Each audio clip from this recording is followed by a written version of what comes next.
All right, welcome in the NBA tip-off show powered by WagerTalk.com. Two games on the slate tonight. We're going to go ahead and preview both of them, come up with a best bet somewhere in between, and we'll welcome in the one and only Mr. Bryan Leonard, ready to go here as the NBA is back in action. We're going to start with the 76ers taking on the Milwaukee Bucks here, Bryan. Kind of new look 76ers, right? Nick Nurse, new head coach.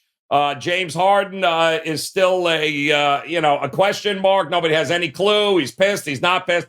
It's pretty much outside of that. It's pretty much the same old for the Sixers. Not so much for the Milwaukee Bucks, who have a couple of new faces as well. So when you put it all together, how do you break down Milwaukee and Philadelphia in Game 1 tonight for them?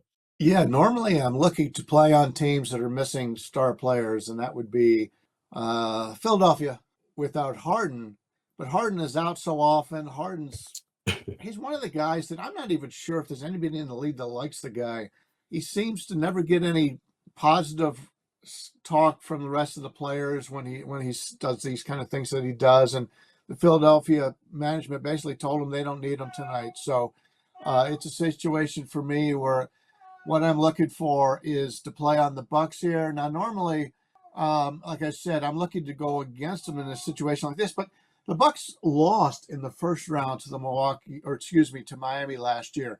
So they've been chomping at the bit. And when teams bring in new players, especially big name player like Lillard, like I said, usually I'm looking to fade those kind of teams, but when you're playing a team like Philadelphia in this one right now, what is the excitement about playing Philadelphia?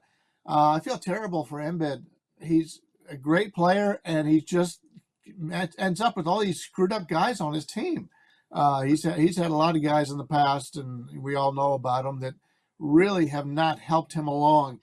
He's a great player, and he deserved his MVP when he got it, but 6 points seems like a fair number here for Milwaukee because they've had to live with that. They had the best record in the NBA last year.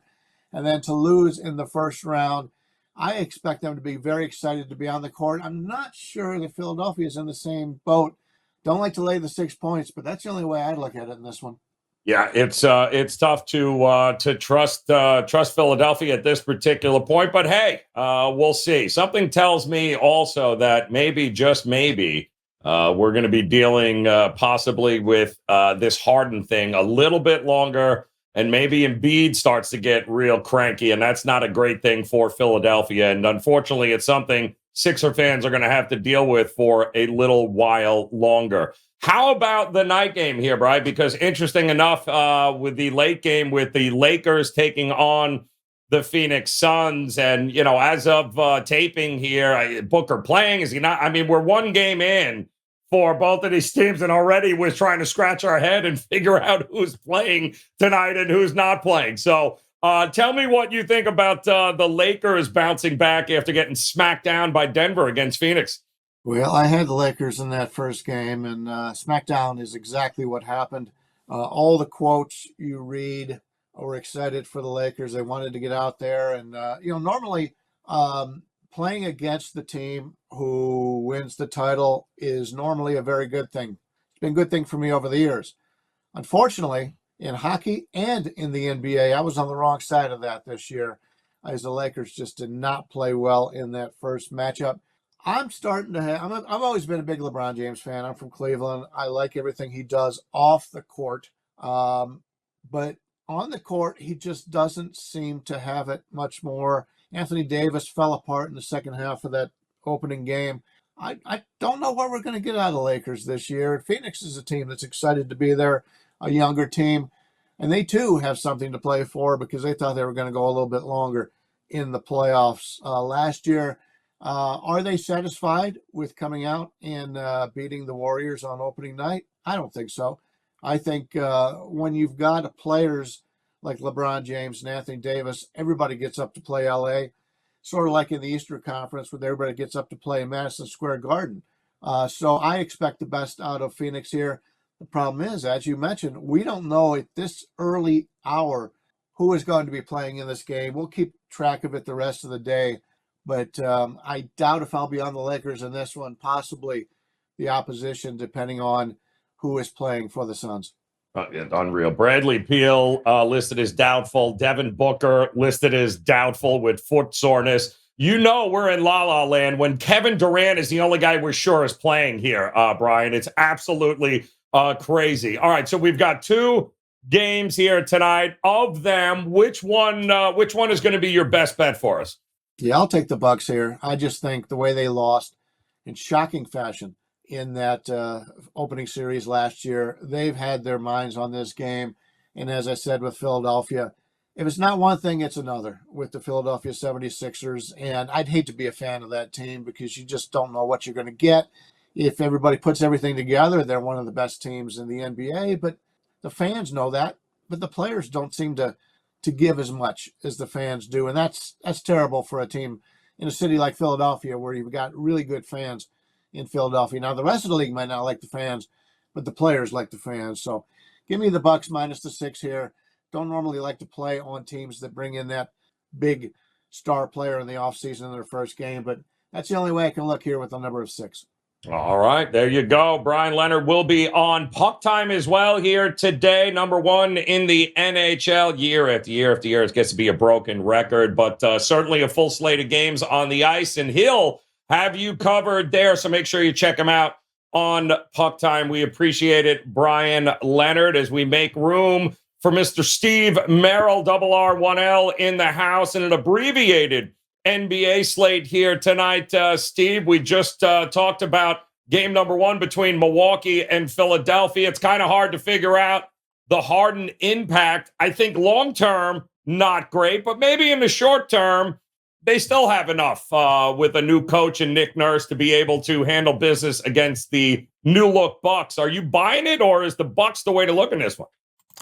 Well, first of all, if you missed the show on Tuesday, I mentioned for my best bet on that show that I liked Milwaukee season total under 53.5 season wins. So I'm going to bring that up again in case anybody missed the quick hitter we did on Tuesday. Probably won't be involved in this game from an official side or best bet perspective for my clients, but I do like Bucks under is actually my top season win total. You know, I'm always looking for reasons to play unders, especially with these high numbers, because everything's priced to Milwaukee being one of the best teams in the league again. I think there's some downside risk. They're a much thinner roster. Middleton, Giannis both having knee injuries. So I do think if anything goes wrong, there's more downside risk. And this is a team that overachieved a bit last year. Very little depth. They're going to do some load management. So from a big picture perspective, I do like the Bucks under 53.5 season wins. As far as this game goes tonight, we saw look-ahead lines with Philly as a slight favorite. Now they're a 6.5 point dog. Look-ahead line for the over-under was 225. Now it's 226.5, 227. We've seen some sharp money on the over. So I do like the 226.5 over the total here. A little bit new rosters for both teams. That would be a concern out of the gate. But I think these offenses are still loaded. And I think being a primetime national TV game, they'll bring their A games tonight. So if you're going to play this game individually here, I do like the over tonight. Big picture, though, Bucks under season total wins, I think is one of the best ones on the board. Yeah, no, I agree here. Just a little too much hype for my taste here with a lot of games left to go. Game number 1 tonight, though. We also have a game number 2 for a couple of teams on the card with Phoenix and the Lakers, and we were just talking about it, Steve. Here we are, game 2, and already we're laughing at the injury reports and the doubtful Devin Booker tag, doubtful Bradley Beal. You know, Kevin Durant is the only guy we're sure is going to play, and I'm already throwing my hands in the air, and we're in game 2. 1.5 I'm seeing for the Lakers, who got bounced by Denver. What do you think happens here in this one? Yeah, second game of the season. Well, third night of the NBA season, Joe. By the way, I cashed my best bet last night on the Pacers on Wednesday. So off to a great start, hitting over 60% for 2023 if you go all the way back to January 1st. So I see the NBA extremely well. And you and I have talked about this, just blindly playing against the teams that are healthier. And I told myself coming in this year, I'm just going to blindly play on these teams that are shorthanded. That's at like 70%. And 3 games in, I'm going to disagree with myself already. I like the Lakers. I know the line's inflated. You mentioned the injuries to Booker and Beal, both listed as doubtful. But the reason it works in general playing on those type of teams is because their opponent often overlooks them. And I just don't think that's going to be the case tonight. The Lakers did not look good against Denver. By the way, the Nuggets season win total under, I mentioned that as well on Tuesday, but I said on Tuesday's show that I thought the Nuggets would bring their A game. One of the reasons I think Denver might struggle this year is they have absolutely no depth anymore. And if anything goes wrong with some of those starters, or if they're in, back-to-back situations with load management, that wasn't the case in game one. It was championship night, thin air and altitude, and the Lakers lost by 12. They shot 46% from the field. The problem is they gave up 53%. I think their defense will be a lot better tonight, especially against what looks like an extremely shorthanded offensive team for the Suns.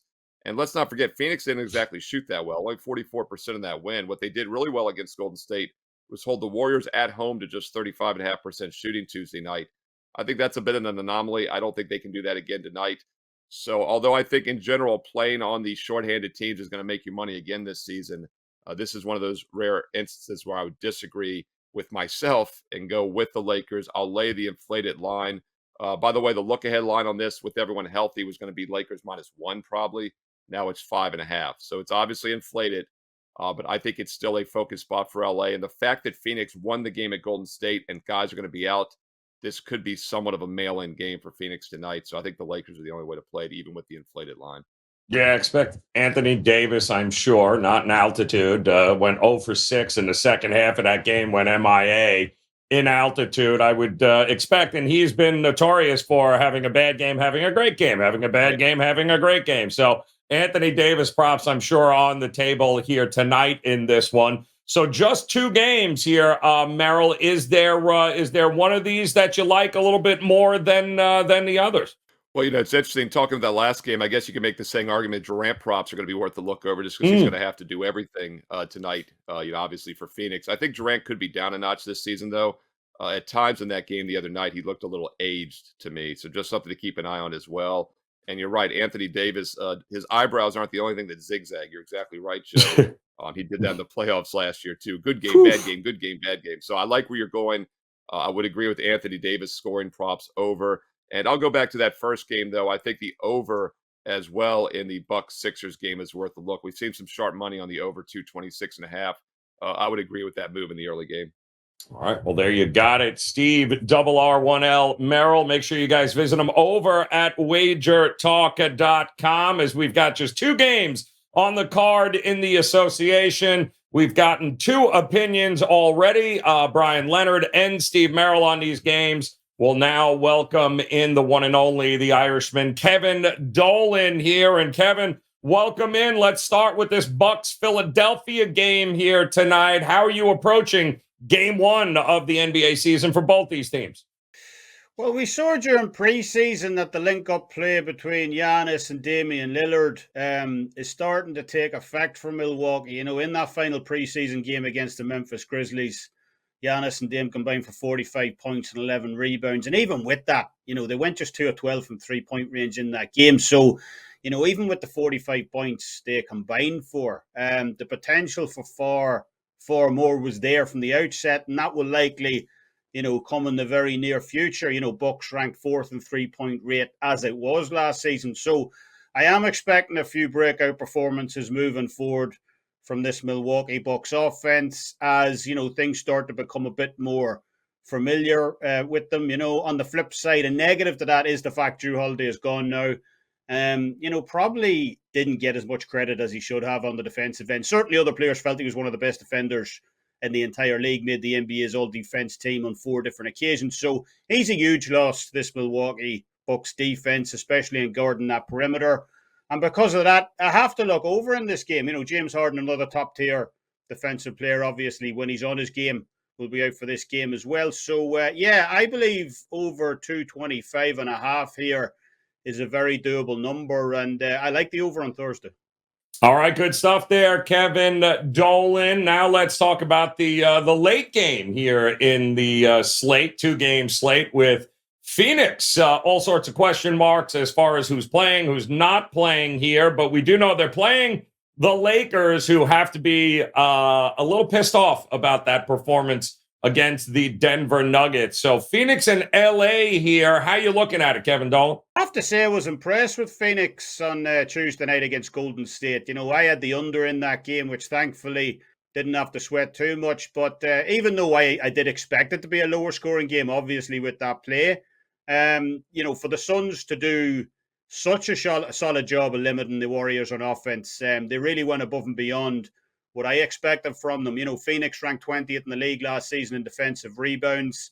They blew those numbers out of the water in that opening game on Tuesday night. 43 defensive rebounds in total, which, was up from a season average of just 31.6 away from home last year. So the switch from, DeAndre Ayton to Nurkic at center may already be paying off for this Phoenix Suns team this season. To me, the Lakers just continue to look like a bit of a patchwork blanket right now. We got James on limited minutes. Vanderbilt's out for this game. Davis was non-existent in the second half of that game against Denver as well. So while their bench, looks good, looks strong, there's still too many moving parts right now for me to trust them. Laying a pretty sizable number here on Thursday. Without Bradley Beal as well, this is pretty much where I'd make the number myself. And if he is available to go in this one come game time, +6 might look like an absolute gift. So, definitely lead Suns in this one, +6. All right, good stuff there, Kev. So now with only 2 games on the board here, is which one of these is a best bet for you? Lay one out for us here tonight. Yep, 2-0 start to the season, and you can use code ACCESS3 for the week, only for this week only, to get $20 off a 3-day all-access pass heading into this weekend's card. Great time to jump on board, obviously, with NBA, college football, NFL, soccer, and so on deck. In terms of a best bet, for me, it's going to be the game we just talked about between the Suns and Lakers. I'm going to take the under 224 points in this one. I already detailed a lot of the reasons why I like this play in that breakdown. I think the switch to Nurkic at center has made this Suns defense a little more physical in games, a little more rugged, and that was highlighted by how well they marshaled the Warriors in that opening game. They held Golden State to just 23.3% from three-point range, 35.6% from the floor as well. So as much as this line on the total has kind of plummeted through the floor from where it opened at over the last 24 hours, I don't believe it's gone down far enough. I have this line closer to 220 on Thursday. So even with the line, continuing to shift down at 224 where it is right now, I still like the under in this one between the Suns and Lakers on Thursday. All right. Well, there you got it now. Just 2 games on the NBA slate. We got 3 opinions in both, 3 best bets for both, and we are off and running with the NBA tip-off show here, powered by WagerTalk.com. But don't go anywhere, because if it's NBA content you want, it's NBA content we have here at WagerTalk TV. Go ahead, click on the video on the screen right now, and you'll have access, of course, to all of our NBA preview matchup videos here, including best bets in all of them. So go ahead, make sure you hit the subscribe and like button, and come back and join us again tomorrow with a full slate of games in the association. It's the NBA tip-off show here on Wager Talk TV.